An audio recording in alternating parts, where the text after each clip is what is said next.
Assalamu alaikum everyone, this is noore jannat Meem and I hope you all are keeping cool.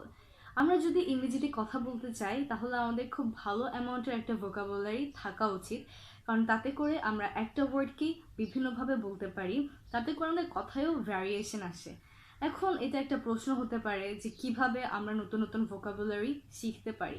So এটার খুব ভালো একটা way হচ্ছে, সবার আগে আমরা যে ওয়ার্ডসগুলো জানি সেগুলোর সিনোনিম অ্যান্ড অ্যান্টোনিমস, মানে অনেকগুলো করে সিনোনিমস অ্যান্ড অ্যান্টোনিমস যদি আমরা শিখে নিই তাহলে কিন্তু আমরা অনেকগুলো নতুন ওয়ার্ড শিখে নিতে পারছি। কারণ নতুন একটা ওয়ার্ড জানার থেকেও যে ওয়ার্ডগুলো আমরা আগে থেকে জানি সেগুলোর সিনোনিমস অ্যান্ড অ্যান্টোনিমসগুলো শিখে নেওয়া অনেক সহজ, আর এগুলো আমাদের অনেকদিন মনে থাকে, আর এগুলো শেখাটাও ইজি।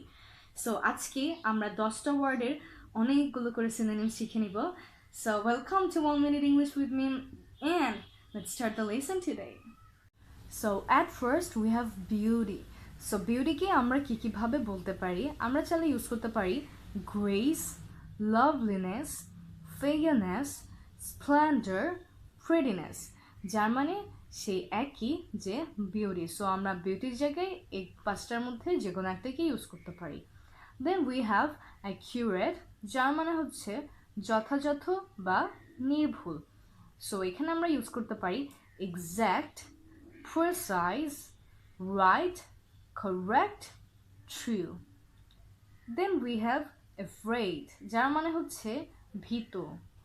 তাহলে এখানে আমরা কি বলতে পারি? এখানে আমরা চাইলে বলতে পারি scared, fearful, anxious, frightened, তার মানে সেই সিমিলার afraid. সো আমরা চাইলে afraid-এর জায়গায় এগুলোকে ইউজ করতে পারি, তাতে করে আমাদের কথার মধ্যে ভ্যারিয়েশন আসবে, আমাদের যদি আমরা লিখতে যাই আমাদের রাইটিংয়ের মধ্যেও ভ্যারিয়েশন আসবে। সো আমাদের এই অল্টারনেটিভস বা সিনোনিমসগুলো শিখে নেওয়া খুবই জরুরি। Then we have break. So ব্রেকের জায়গায় আমরা ইউজ করতে পারি split, tear, fracture, infringe, smash. So আমরা কি ইউজ করতে পারি? split, tear, fracture, infringe, smash.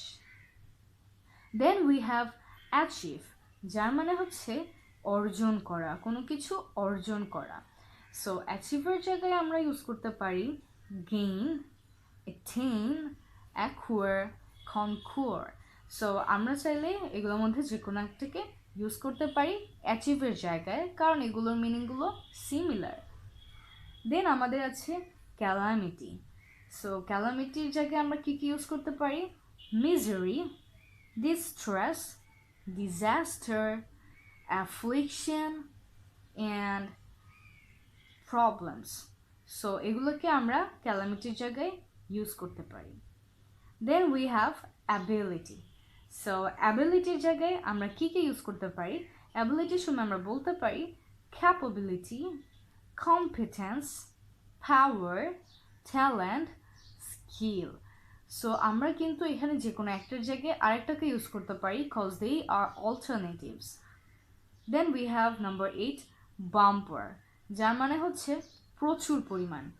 So এখানে আমরা বলতে পারি enormous, excellent, abundant, bountiful, and এগুলো হচ্ছে বাম্পারের সিমিলার।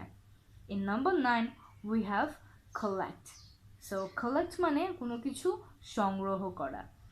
সো এখানে আপনি বলতে পারেন gather, assemble, accumulate, যার মানে হচ্ছে collect, সে একই similar meaning. So you can use any one that you like. Then we have backbone. Number 10 backbone. So ব্যাকবোনের জায়গায় আপনি ইউজ করতে পারেন foundation, spine, vertebra, basic. So এগুলো হচ্ছে ব্যাকবোনের similar meanings. So you can use any one that you like. So এগুলোকে আমরা এখন থেকে চাইলে যে কোনোভাবে ইউজ করতে পারি। So you need to memorise them, and শুধু মেমোরাইজ করলে হবে না, আমাদের অ্যাপ্লাইও করার চেষ্টা করতে হবে, তাহলে আমরা খুব সুন্দর করে এগুলোকে ইউজ করতে পারবো।